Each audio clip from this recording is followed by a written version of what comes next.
Hey, what's up, guys? Thank you for joining us once again. This is another episode of According to Kaz and Queen. And as always, I'm Kaz. And I'm Queen.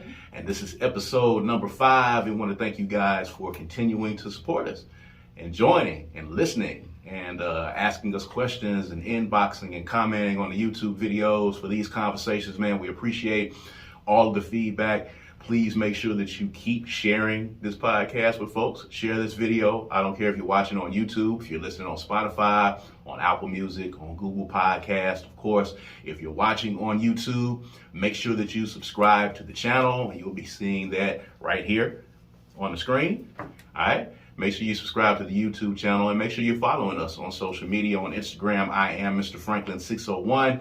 She is at Sippy Earth Queen. All right, and follow us in all of our usual, normal, daily endeavors, man. So we're going to get right into it. We got to talk about Thor. Yes. We got to talk about Thor. We got to talk about Marvel Phase 4 as it continues, as we get into this next phase. There's a lot of things going on, a lot of Disney Plus shows that are on. Miss Marvel is on right now. But, of course, the Franklins are Marvel fans and enthusiasts and aficionados, and we were able to go see the new Thor movie, Thor, Love and Thunder, this past weekend at the beautiful Capri Theater in the heart of Fondren in Jackson, Mississippi. For those of you that are not familiar, it's a brand new theater in the heart of the Fondren district, Fondren neighborhood in Jackson, Mississippi on the north side of town, and we were able to partake of Thor, Love and Thunder. So initial thoughts right off the bat. Thor is one of your favorite characters, so initial thoughts right off the bat on what you thought about the movie. I like the movie. I like it a lot. I don't know if, Thor is kind of a kid's appeal type of character, so it seems lighter than the rest of the Marvel movies to me. But it was good. I don't know. Are we giving away spoilers? Like, you might not want to watch this if you haven't seen it. I mean, it's been, the opening weekend? So once the opening weekend is done, we're safe. Okay. I'm not real big on spoilers. I don't really care for spoilers. I still want to go to the movies and see. You don't care for spoilers? I mean, I don't care. I don't care about spoilers is what I mean. You don't care about receiving the spoilers? I don't care about receiving spoilers. Because I still want to go. I'm just not. There's a lot of people who don't even want to get on social media when certain shows are on because they don't know. That's me. Or don't want to know what's happening. We're very different in that respect. I don't care about knowing what's happening. I don't care about knowing what's coming. Generally, I like to know what's coming so I can be prepared for it. What you watching for if you're going to already know what's going to happen? I want to see how they got from point A to point B. I'm still interested in the story. If you tell me the ending of the story, and the ending of the story is the butler did it, then I want to be able to go back and watch the movie so I can look for pieces and look for parts and look to see how they got to the point where they could say that the butler did it. The butler did it. Okay, cool. But how do we get there? I'm interested in the story. So you like to know where it's going to end up before you get there? I don't necessarily have to. If I run up on a spoiler, I'm fine with it because I'm still going to go see it. I usually go and look and see what the end credit scenes are for movies before they come out because I really like the end credit scenes. Do you watch them? I do watch them. You watch them before it? I watch the end credit scenes beforehand. I know what's coming when it's coming, and I'm still excited when it comes up on the screen because I still like to know how we get from point A to point B. So at this point, per my own personal rule, once the movie has been out for an entire weekend, and we are going into like day 5 right now from it coming out on Thursday, Friday, Saturday, 5-6 days. If you hadn't seen it at this point and you hear a spoiler on this broadcast, then too bad. We're sorry. So sorry. But if you have not seen Thor up to this point, spoiler alert, there may be a few things that you will hear in this going forward. So anyway, quick assessment on Thor. Of course, it has gotten a little fun over time. Thor is not traditionally, that character, but they've made the character a little bit more comedic. I think in the comic books, once he came to Earth and, he was, a part of the regular everyday social scene here in the comic books. You know, there were some funny moments, because it is funny when you're talking about a god coming from his realm and coming from Asgard and coming to Earth and getting acclimated to earthly traditions. There's something comical about that, but this one was probably the most funny of all of them. They've gotten progressively more comedic as it's going along, but I liked it. I liked it too. I enjoyed it. I think I like looking at Chris. I mean, well, notwithstanding, Thor is he's your a favorite banquet character. For the eyes, I guarantee you. You like looking at Chris Hemsworth. Yeah, so, I mean, but I like looking at Valkyrie too. Valkyrie. Tessa Thompson. She's divine. Yes. My goodness. Yeah, she's pretty. And it feels like she had more of a role. She had a bigger role this time, of course, taking over as the mayor or the leader of New Asgard in Thor's absence. So they gave her a bigger role in here. They actually kind of delved into her love life a little bit, talked about it a little bit. Just a teaser. A tad bit. Like, I think they probably could do something with her as far as giving her own movie. I think that's where they're going. I'm pretty sure that she's going to be showing up again in this phase at some point. I'd watch that. Yeah. I'd be very interested to see what it was like for her going from Thor's sidekick to being the leader of the New Asgard and into her personal life and things. But she has involvement with the Hulk, and like there are several different areas that they could take her on. Well, she had to. In the last one, Thor was drunk and out of shape, and he didn't want the job, so she kind of had to step up. When Asgard was destroyed by Thanos, and they had to make their way down this way. So there's a lot of potential stories that can come out of that. Not sure where they're going with Valkyrie for the rest of this phase, but it was pretty cool. But I think overall, again, I thought the movie was good. I've seen a lot of people saying that they didn't enjoy it. I think they maybe went in with a set of expectations. If you've been following Thor's story up to this point, you have been seeing it get more progressively comedic as it's gone along. And Chris Hemsworth plays this role very well. So I liked it. I enjoyed it. I don't care if you didn't like it. I'm a Marvel fan. I thought it was good. I thought it was enjoyable at the end of the day. Well, I'll tell you what I didn't like. What's that? As a Greek mythology enthusiast, I did not like how they portrayed Zeus. Yeah, that was kind of, even that was comedic. It was comedic, but it was almost like, if you are familiar with Greek mythology, it was ridiculous. It was ridiculous. Yeah, it was. And when I saw that Russell Crowe was going to be cast in that role, I thought, okay, they're going to give us some gladiator type Zeus. We're going to get this type of Russell Crowe character, like the character when he played Superman's dad in Superman. I'm thinking that we're going to get that. And we got a much more comedic version of Zeus. Russell Crowe did a great job. He did a great job. He's a good actor. So they told him what they wanted out of the role. He gave it to him, even with the cheesy lightning bolt. I wasn't particularly a fan of that. It was just like they made a lightning bolt out of cardboard and they were kind of just carrying it around. It was like it was a prop. I don't know if that was a part of the fun. But that was crazy. Think they had to make him at least beatable. They had to make him to the point to where Thor could beat him. Because under normal circumstances, based on who Zeus is in Greek mythology, Thor wouldn't have been able to beat him. No, and they were just asking him to use the lightning bolt. He was able to use the lightning bolt to injure Zeus. So there's that. But still at the end of the day, it was still comical. Russell Crowe did a good job of being comical. I thought, the comedy scenes were interspersed with the action that existed. Christian Bale did a very good job as Gore the Butcher. I liked it.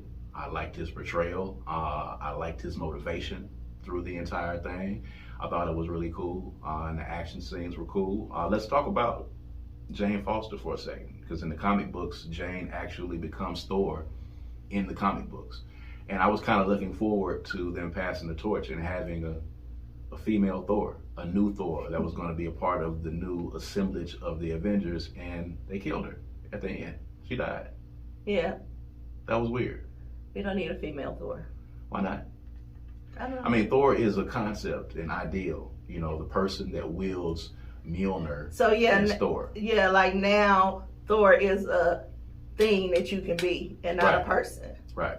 Which is weird, but that's the way it's been, though. I mean, that still don't make it not weird because it's been like that. Are you saying that Thor can't be a woman? I'm saying Thor should be Chris Hemsworth. Okay. What's his name? Hemsworth. Hemsworth. Right. Chris Hemsworth. I mean, at some point, he's going to stop playing his role. I thought this was it. I thought this was the swan song, and we're going to hand this thing over to Jane Foster. And I forget the actresses. That's Natalie Portman, right? Mm-hmm. Right. So maybe she does a lot of movies. Maybe she was busy. Maybe she's not commanding enough. I don't know if that was the case. I think she did a good job in the movie.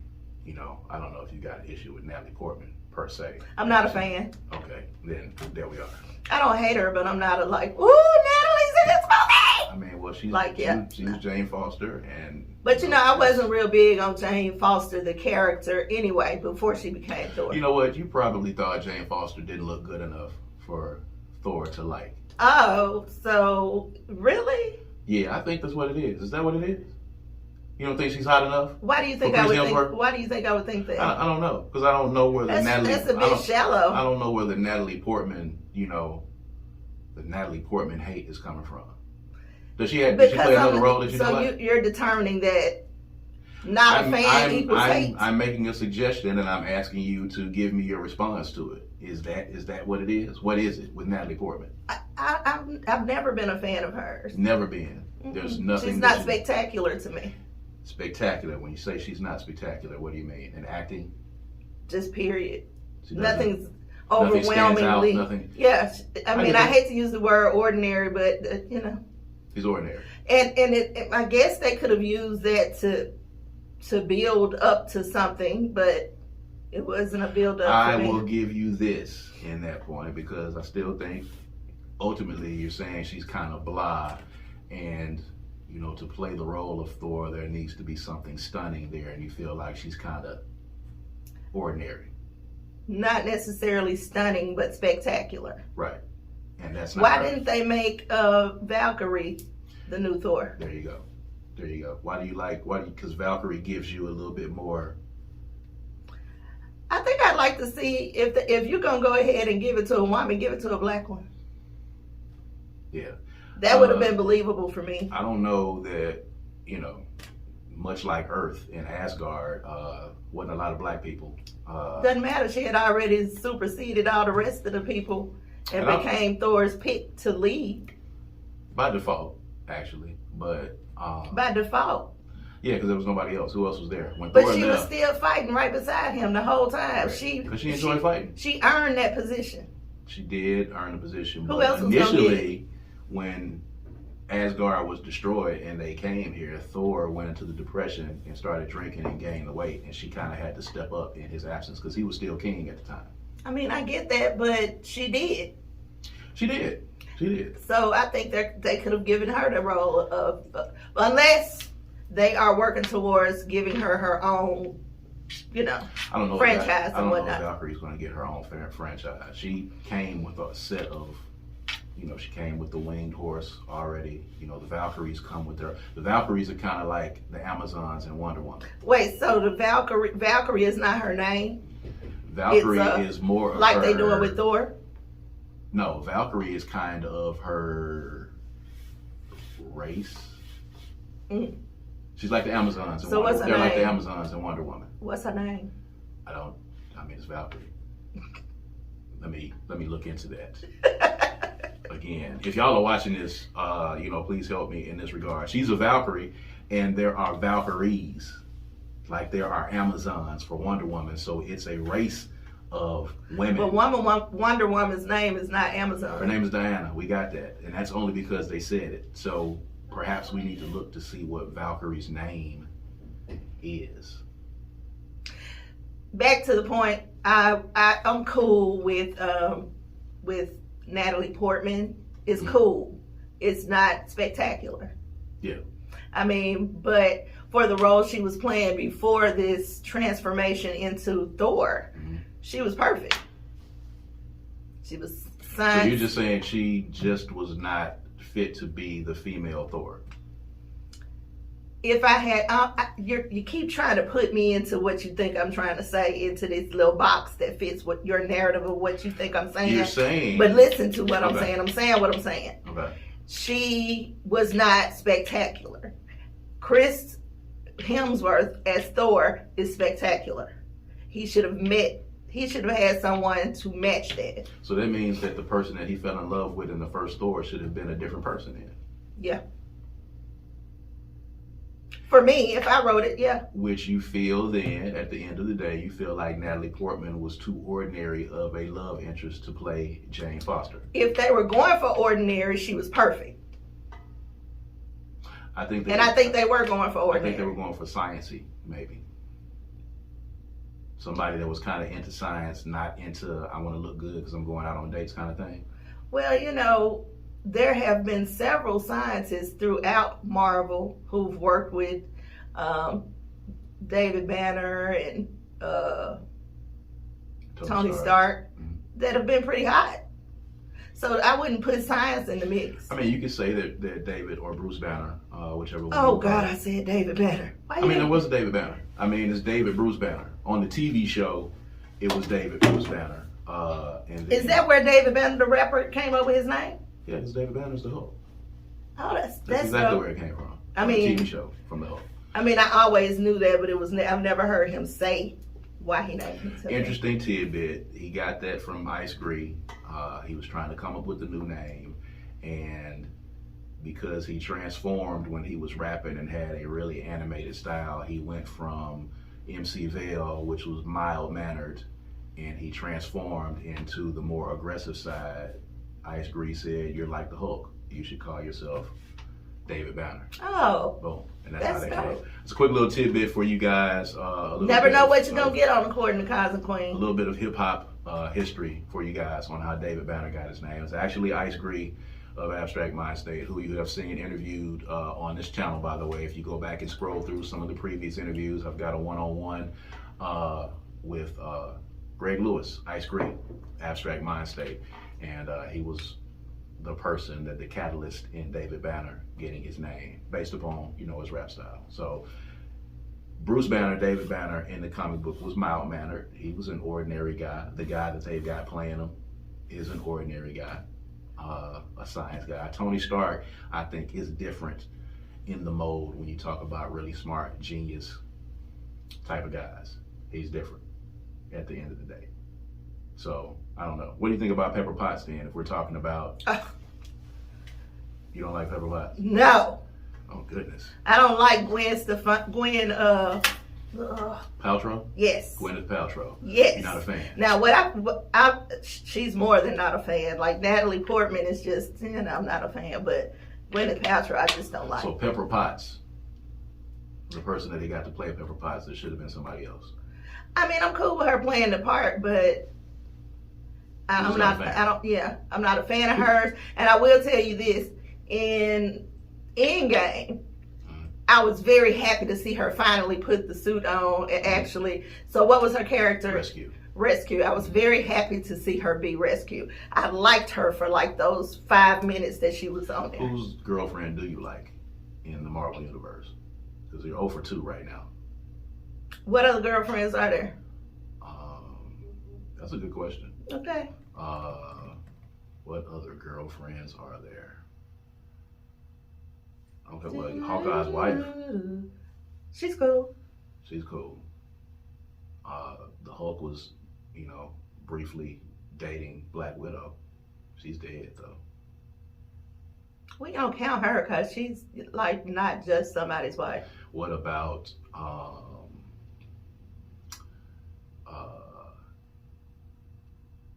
Agent Carter, Captain America? She cool. Okay. Seeing What are you trying to do? You're not what's your mission You're not here? a fan of the girlfriends, the people. Maybe it's the actresses that they have playing the parts. I mean, because you got nothing against Pepper Potts or against Jane Foster per se, their characters, but you're not a fan of the actresses that have been put in those. I like the Wasp. The Wasp. Yeah. I like her a lot. She's cool. What's her name? I don't know. Okay. I don't know what her name is. I was hoping you knew it. I didn't know it right off the bat. So I'm going to have to go in and look at that. And I like her mama. And her mom is And I like Aquaman's mama. Okay. Aquaman's mama is Michelle Pfeiffer. No. Yeah. Oh yeah, his mother. Yeah, his mother. Is. And who was he dating? Who was he dating? Jason Momoa. Who was he dating? In the movie? Yeah. Oh, Amber Heard. Yeah, well. I liked her. Well, in the movie. Her. Yeah, she's out of here. She's not gonna be around. I thought she was good. Like she fit him. Mm-hmm. Do you get what I'm saying? Obviously, she fit him. She fit that, and she's not fitting anymore. It's a wrap on that for Amber Heard. You know. Kicked out of the franchise again. Too bad. So sad. But anyway, as it goes. I think what I need, I think I'd like, if you're going to go ahead and put a woman in this position, I kind of don't like that they made Natalie Portman so frail and sick. And, you know, I understand it was the story, which I can bite into, but. Stage 4 cancer. I need her. I would like to see the woman. If you're going to give the woman the power of Thor, I want to see her wreck some stuff. Well, what do you think about the fact that even with Mjolnir giving her the power of Thor, what do you think about that power not even being able to stop cancer? It could while she was around it. I mean, when she wielded the hammer, she was fine. She was Thor at that point, but as soon as she dropped the hammer. And it was killing her the whole time. It was killing her the whole time. So even the power of Thor couldn't beat cancer. Couldn't beat stage 4 cancer. And I don't know. That's kind of scary. I mean, it's not realistic. Thor is, for all intent and purposes, a god. He is a god. So if she was wielding his power, how could that be? And the hammer was supposed to protect her. I don't know.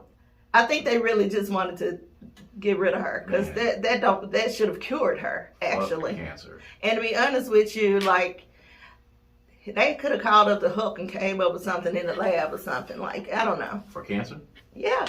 They can figure out how to jump from universe to universe. Well, now that I'm thinking about it, no one has ever talked about a cure for cancer in the Marvel universe.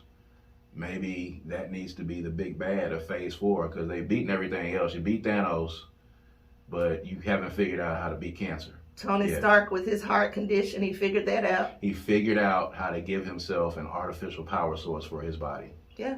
And Jane Foster dies of cancer. I mean, it just don't fit to me. And I don't like, there's a part of me that was like, yay, there's a woman. Then there was a part of me that was like, oh, but it's Natalie. And then there was a part of me that was like, really? That's what y'all doing? So, I don't know. I kind of had mixed emotions about her. It was cool at the end of the day. I liked it. I think out of the Thor movies, I think it was probably number 2 for me behind the very first Thor. And as you're talking about just Thor. Just Thor's 4 movies. It was number 2 behind the very first Thor. Dark World and Ragnarok. I could definitely do without Dark World. I don't ever have to see that again. I'll watch it because it's out there and you can watch it. But I got nothing from it.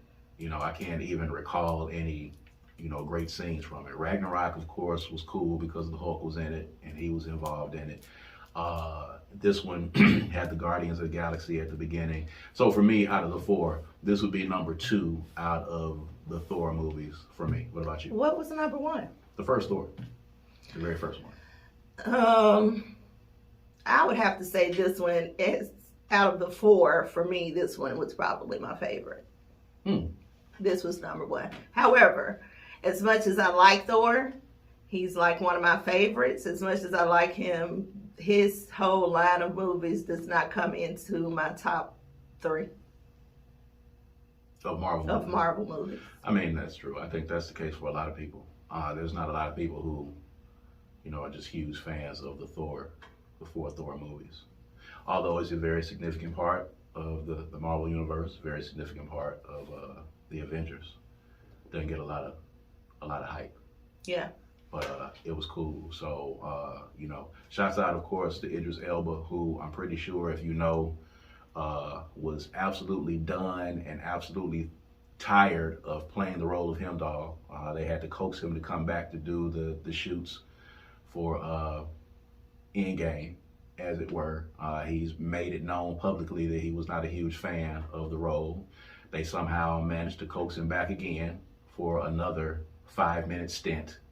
And then not only are you making me come back to play this role that I'm not really a fan of playing, you make me come back and I'm only coming back for like a 30-second snippet of me in the movie right at the end. So I still got to dress up. I got to come in here and sit in makeup. I got to put this dread wig on, put this stuff on. I got to sit here. I got to wait for Natalie Portman to come through. I got to shoot this scene 20 times to get it right. And I don't want to even be here. So, you know, the bag has to be significant. It's probably a significant bag. And just on behalf of Marvel fans everywhere, thank you, Idris. Thank you so much for coming back for those 5 minutes. You really did us all a favor, and we appreciate you for that. Thank you, Idris. Thank you. Sorry. Whatever, man. It was great to see him. I mean, I wasn't even expecting him I thought to it be was there. cool that his son was there. You know, I hope to see him again. the He was really the good. lone black kid in New Asgard. We can't cut a break. His in mama space. was there. I mean, you know, even in space, we can't cut a break. It's tough. You know what I'm saying? I think, you know, in New Asgard, black folk make up like 2% of the population. Thor in New wouldn't have been Asgard. able to save them had it not been for That's that kid. exactly right. He was very had significant. a significant part, but he was the only one there in the group. Yeah. Kind of the leader of the group, which was good. Mm-hmm. I think that was significant. But again, And in the final little fight scene series, he got him back. he did his thing. He did his thing. So He was the sidekick. shouts out to that. So something else that we were watching on Netflix, as we do, and we talked about, we watched Keep Sweet, the story of the Jeff's clan, the Mormon clan, the FDLS, I guess the Mormon religion that's out in Utah. He was eventually sentenced to prison for, I guess it was Marrying an underage. marrying an underage, and I think there was some sexual assault in there too that was in that, because I think he had sex with some of these young kids. It was the 12-year-old that got him. It was a 12-year-old that got him. So, you know, watching that documentary, and then you got me turned on to Escaping Polygamy. We watched that on the Roku channel, by the way. It's got some gems on it if you got a Roku TV, by the way. And if you're like my wife and you like to scroll through and try to find things, I like for things to kind of just jump out at me. You know, she goes, I like for him to jump out, but sometimes you gotta scrolls look. through. So, you know, we watched Escaping Polygamy, which, you know, definitely dabbled in the FDLS religion and that particular sect, but, you know, also several other sects that exist. It's crazy watching this polygamy thing, because I think in the discussions that have been taking place, you see a lot of people these days talking about polygamy and polyamorous relationships. Is kind of a big thing. I've seen a lot of folks talking about it, but, you know, in the true sense of what it is, this Keep Sweet documentary about Warren Jeffs and escaping polygamy, and actually seeing how huge a part that the polygamous lifestyle is in their religion. Like, when people are talking about it now, they're talking about it more along the lines of building a tribe and, you know, having more than one girlfriend or more than one husband or whatever. But this is a part of the religion, and a key part of it, and a part of it that you have to exercise if you think, or if you are trying to go to heaven. What were your thoughts on that? It was wild. That documentary was wild. Yeah.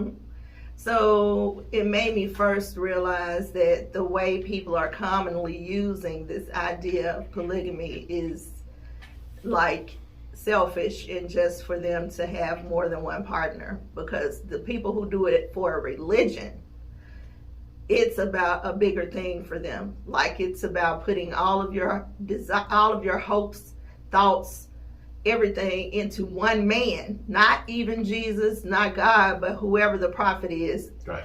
Warren Jeffs, right? So whatever he says at any time, all he has to do is say, God told me this, and it's law. And he's even doing it from jail. He was even doing it from jail, still regulating this whole community of people. And I believe it's about 10,000 people in his particular sect. If not, it's 8,000. Mm-hmm. But I think that is, the women have 10, 15, 16 children. A lot of kids, man. So one father can have 150, 160 children. Right. And the idea is that they believe that they are the pure people and that they need to populate the earth, repopulate the earth, which means that they ain't fooling with nobody else. Not black folks, white folks, anybody else outside of their community, which means that they are marrying each other. They're marrying cousins and they're marrying, like, all of that. And when he went to jail, he told them to stop having sex. He did. Because he couldn't have sex. Selfishly. And they did that. And here's the thing, because I think about now, because I was watching, of course, Fear City on Netflix.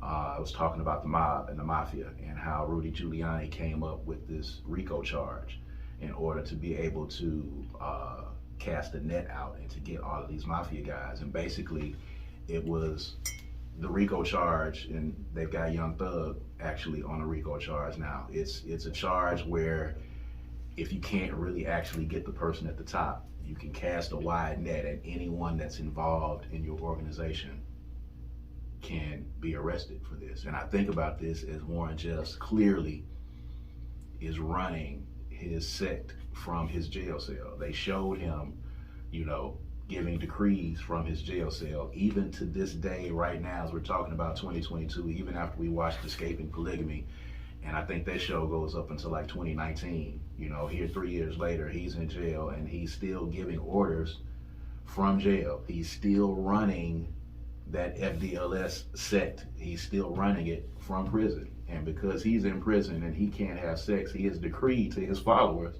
that they can't have sex. And they can't marry as long as he's locked up. And it's crazy because it's religion, so it may not fall under the statute of, the RICO law, but it's wild and it's very disappointing. The more wives you have, the more pure you are and the closer you are to getting into heaven, or the better your chances of getting into heaven. Not just getting into heaven, but getting into the exclusive part of heaven. Like there are levels to heaven. They're getting into the VIP section of heaven that all the rest of us can't get into, just them. Which is wild, because how do you sell that? Because how do you believe that? Because that's all they know.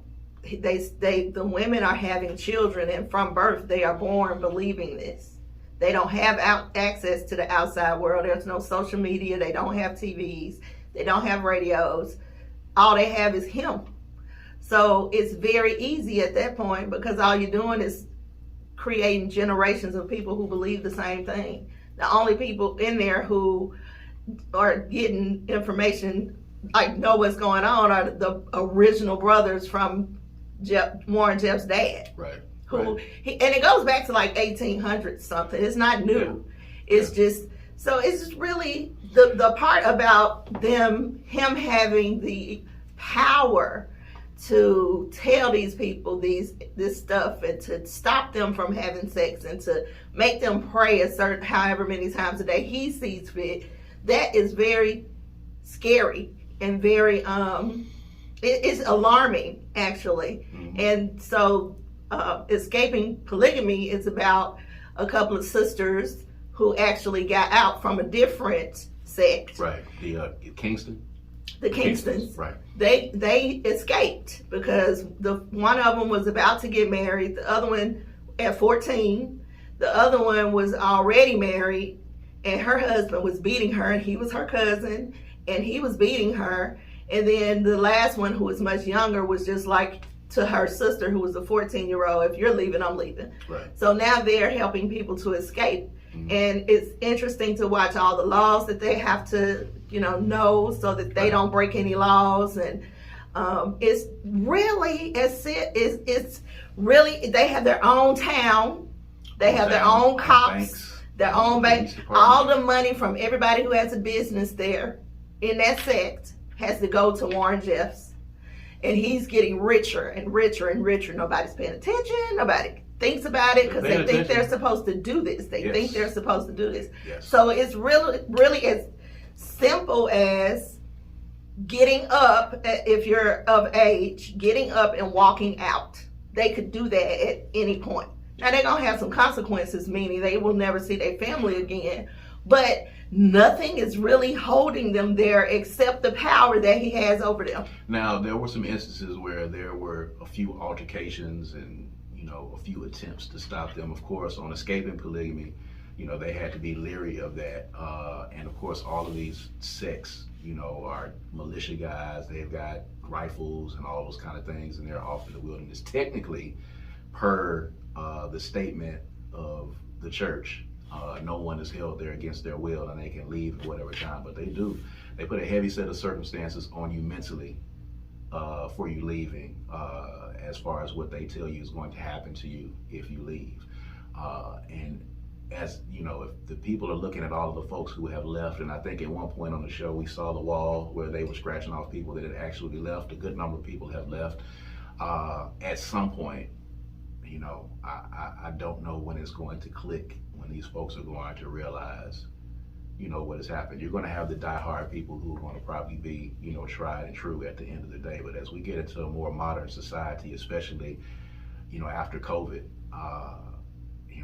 I just don't understand how a lot of these people don't see that this is... Because they don't have access to the outside world. You know what's crazy? A lot of them had iPhones. Did you see that? A lot of them had iPhones. A lot of them... Now, the Kingston clan was different than the FDLS tribe because they actually lived in the regular town. Like, they lived amongst other people. The FDLS folks, a few of them I saw when they went to get them, they had cell phones, they had iPhones and those kind of things. They were texting people as they were leaving. And I find it hard. You got a cell phone, you got an iPhone. How are you not connecting in any way to what's going on in the world? Or maybe that's one of the reasons why they end up leaving, because they get that connection. It's wild. And it's really wild because that the leaders are in some way, shape, form, or fashion connected to the world. That they are keeping abreast of what's happening. They're keeping up with what's happening. On that Warren Jeffs documentary, he left and he went to Disney World when he was on the run. He was on the run and went to Disney World and went to baseball games and soccer games and football games and all that kind of thing on those folks' dime, on their money, which is crazy.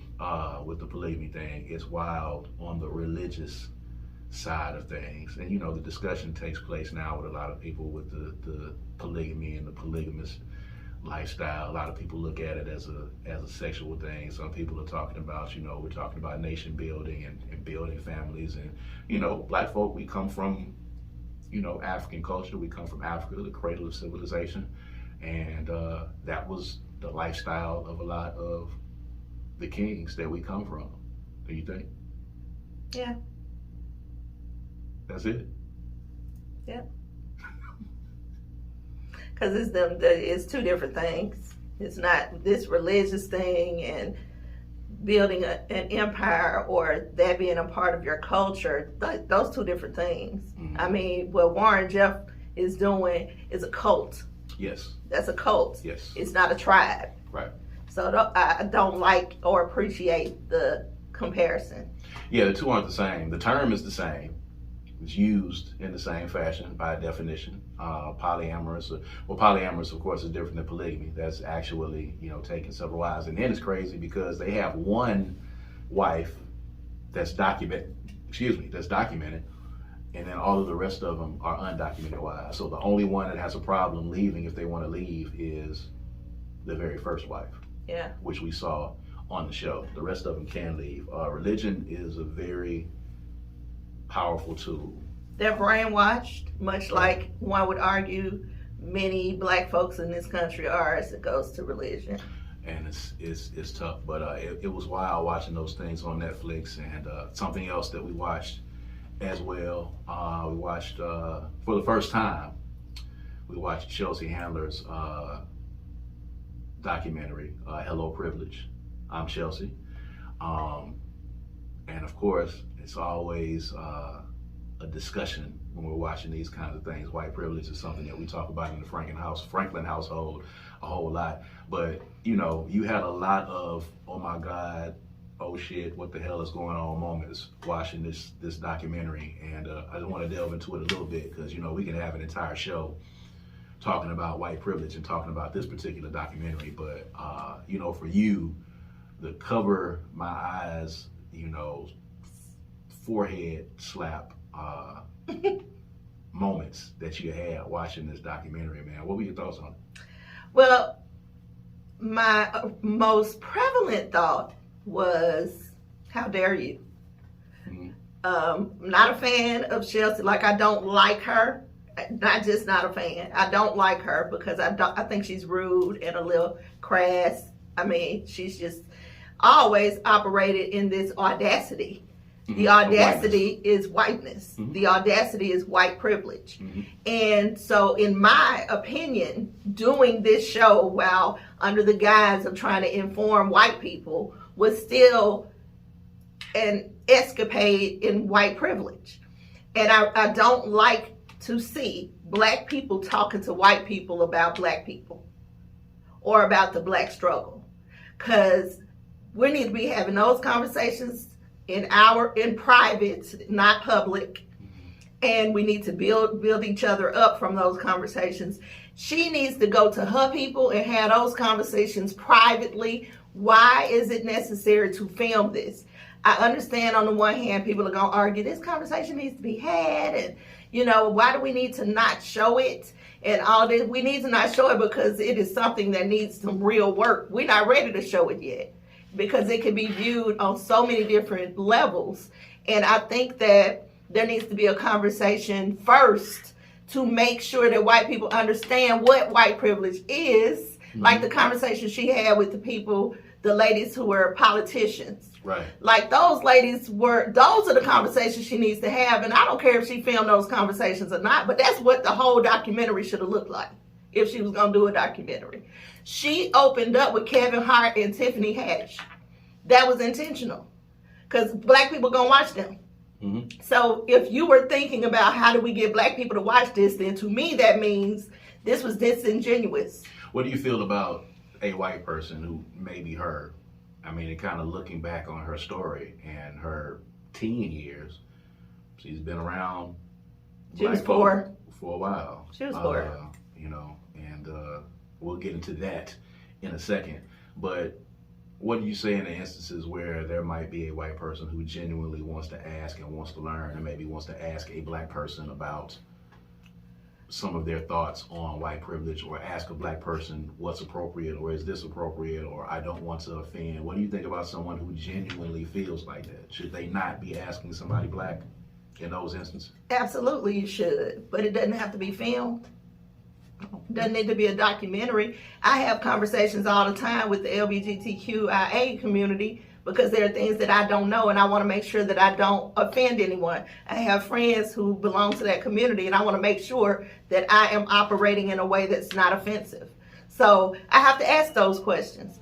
So I feel like you have the right, if you genuinely want to know how to make yourself a better person, you have the right to ask people. I am not buying into the idea of Chelsea Handler doing a Netflix documentary about this. I'm not sure that it is genuine. I'm not sure about it because of how it was presented. But I think the conversation needs to have. I don't think I need white people to stop expecting us to guide them through their healing about what they did to us. Excuse my language. Fuck that shit. We are tired of doing that. Like, that is not our job. It's their job. And we shouldn't be involved in it. If you want to have a conversation about what am I missing, girl, you can do that. You could have stopped with Tiffany and Kevin Hart. But you interviewed more black people than you did white people. Yeah. But I think it was because you're not going to get a lot of white people who want to get on camera and say that. Exactly. And that, you know, is an issue in of itself. And the white people that you talked to pretty much gave you the response that all black people know that they were going to give anyway, which was, I don't think white privilege exists. I think everybody has the same opportunities that everybody else has, or even, you know, the one white Republican strategist that they talked to on the back porch there on their patio, who basically said, well, you know, I think there's privilege for all the races. And that's pretty much how white folks think. They're completely, absolutely, positively oblivious to the privilege that they have been able to live in. Even the Jelly Roll, the white rapper who I am familiar with, even in her conversation with him, even to a point for the position that he's in music, and being able to be asked to be on this documentary and get that look, is white privilege, because he's a white artist doing hip hop music, which is primarily a black and brown genre of music. If she was genuine and interested in really moving this conversation forward, I can tell you exactly what it should have looked like. It should have been an hour of her having the conversation with the guy at her pool, who I can't remember his name, but he'd written several books. Yeah, Tim White. Tim White. Mm-hmm. She should have done an interview with him, and that should have been it. But you know, Tim basically, I mean, you kind of be preaching to the choir at that point, because Tim has wrote all those books, you know, on that. And having a conversation with him to help her, I think is cool. I don't think it's preaching to the choir, because he's done the research. Mm-hmm. He could tell her about what he's learned and what the difficulty is. The same thing she was expecting the black folks to tell her, he told her. That's true. So she should have had that conversation with him and leave us, excuse my language, the fuck out of it. Like, what? I have a real issue with that. That's a we come to save you again thing. I mean, it's a savior complex, true indeed. Now, there is the issue, of course. Getting a little hot all over again. So, from her childhood, you know, she gave us the story of, she got pregnant twice by a black guy when she was 16. She went back to visit this guy and his family. So she lived with a black family. She was dating, having sex with a black dude. And, you know, it's rumored, allegedly, even now in Hollywood, a lot of the people that she's dated have been black people, or black entertainers, or black guys, whatever you want to call it. She's been in this world for a while, since she was 16 years old.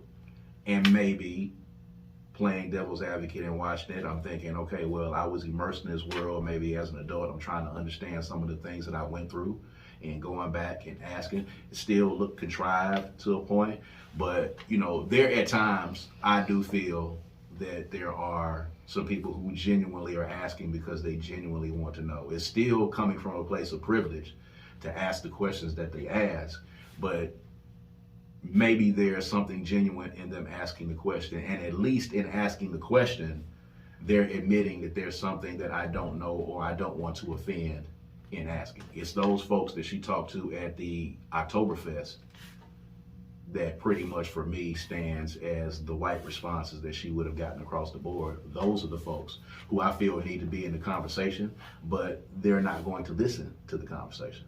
Those are the people that needed to hear it. If I'm not buying it. I'm not buying any of it, because it was documented and put on Netflix. Right. That killed it for me. If anything, you take your people who are filming this documentary, you take them into a room where you're having a conversation with white people about white people and let them film it. That's how then you put that on Netflix. If you want to talk about white privilege and moving beyond it and understanding it. And I could give, excuse my language, two shits about her having sex with black men. A lot of women are fascinated and attracted to black men who are still very much racist. Just because you're able to lay down with them and make babies don't make you not think you're superior to them. Absolutely. I mean, I know black men are fetishized by white women a lot, as black women are by white men. My thing is that if this conversation is going to take place, there has to be some context. One of the things that scared me is the conversation she was having with the Republican women on the patio. And the first woman who came up, you know, was like, you know, I forget what she said it was, what's the dream, or what's the whatever. And she was like, a 2-parent home. Because, most white people grow up with 2 parents, and, most black people only have 1 parent in their home, and their home is broken, right? She was kind of like asking the question, I think she asked them what made them oppressed or disenfranchised or something like that, to explain what made them different from white people. Yeah. And, she instantly traipsed out the tried, old, overused adage that white folk use about, no, she said there was a father in the home. That's what she said when she answered. And I forget what it was. I got to go back. But anyway, the lady was like, well, I had a father in the home. And, a lot of black families, the father's not, the whole, black kids are raised by single mothers, and none of the black homes have 2-parent homes. And at that point, there was not a black person there to refute that incorrect statistic or that incorrect trope that she put out there. When you have white people talking in a room and you have her telling this to Chelsea Handler, and Chelsea Handler is just sitting there listening to it and not refuting, not debating. Even if there was a black person in the room, they're not going to believe us. They don't care what we have to say. She should get out there and figure out for herself if she wants to take this stance, if this is true or not, and then present them with the information. There just doesn't have to be a black person involved in this for them. Our rebuilding, our building up ourselves and elevating ourselves, we've been doing that for hundreds of years without them. Now we got to help them to elevate themselves too. I agree. It is upon them, and the onus is upon them to, handle white privilege. And I wasn't scared of the girls on the back porch either, because that's what they think. But we know that's what they think. Yeah. I mean, and even the guy that she talked to at Oktoberfest, who she, kind of gave statistics and gave the correct information as it relates to, black folk being disenfranchised from voting, they're still not interested in hearing. Oh, the one that said voting is not a right, it's a privilege. Right. Right. So y'all got to understand, there's white folks out there that think that voting is a privilege, although the Declaration of Independence and the Constitution say that it's a right, and it is your right. But there are people out there who think it's a privilege, and they have done that because racism is a structure. I think Kamau Bell was saying that when he was speaking to her, the comedian and the other guy that was speaking with Chelsea Handler. Racism is a structure. It's not a feeling. Right. It's a structure. It's a structured thing. It is laws. It is precedents that is set that direct this world. And when a white person says voting is a privilege, although it's actually a right, they can set up laws and they can do things like disenfranchise black and brown voters based upon their belief that voting is a privilege that we feel that only white people should have, and the black people who fit the parameters of whatever it is that we feel that it is. It was a crazy documentary. It had me.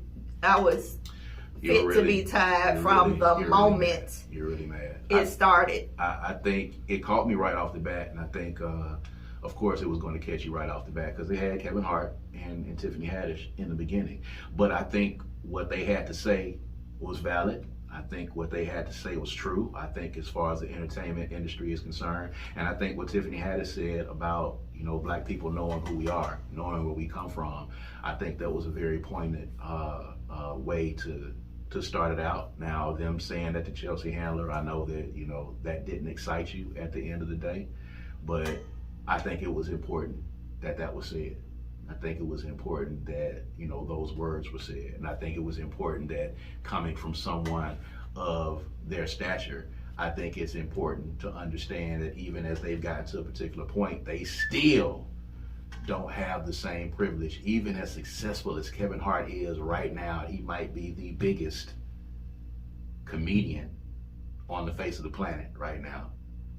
There's still an element where Chelsea Handler still has a level of privilege over him in entertainment, definitely over Tiffany Haddish in the entertainment. Kevin Hart wouldn't have been able to come to Netflix with let me do this show about white privilege. They probably, I doubt very seriously. It still would have been heavily weighed even if they did give it to him. Right.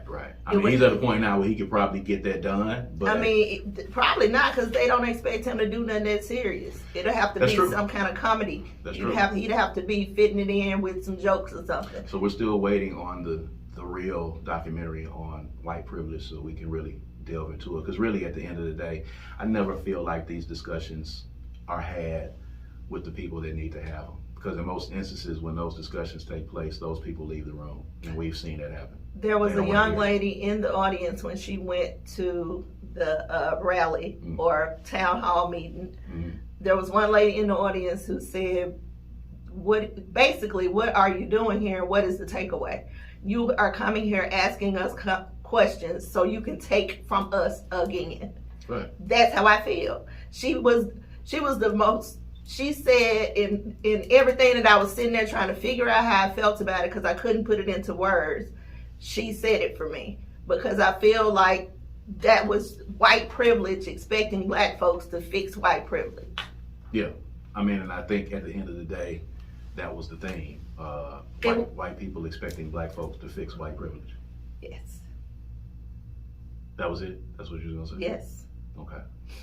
Which is not our job at the end of the day. I'm going to let you calm down a little bit. Oh, I'm worked up. Can you tell, baby? I can tell. I'm worked up. But with that being said, man, we appreciate y'all for joining us again for another episode of According to Kaz and Queen, man. You know, these conversations can go on a very long time, and white privilege and these issues are some things that, you know, we might take 2 or 3 different episodes to talk about. These are conversations that take place inside of the Franklin household that we bring to you guys, and of course we enjoy y'all's responses and comments to it. Please make sure again that y'all are checking us out. The audio of this is always up on all streaming services, on Spotify, on Apple Music, Amazon, Google as well. We are on YouTube. Make sure that you follow us on Facebook, on Instagram, and on Twitter as well. We're gonna keep bringing you this content. You had something? I was gonna ask you. You said something about the first one. Is she doing this again? No, I hope not. Oh, okay. I thought maybe you. No, I'm saying the first one, and like actually having a documentary where we actually have real conversations and kind of get to the crux of it, which is going to be difficult because anytime you corner white folks about their privilege, they're not going to respond to it anyway, and they're going to pretty much leave, or they're going to pretty much tell you that it doesn't exist. And you know, as long as white folks will not admit that white privilege exists, we're never going to really be able to get to the crux of it. And we'll end it on that. So anyway, I'm Kaz. And I'm Queen. And this is According to Kaz Queen. We'll catch you guys next time, all right? Peace and power. Peace.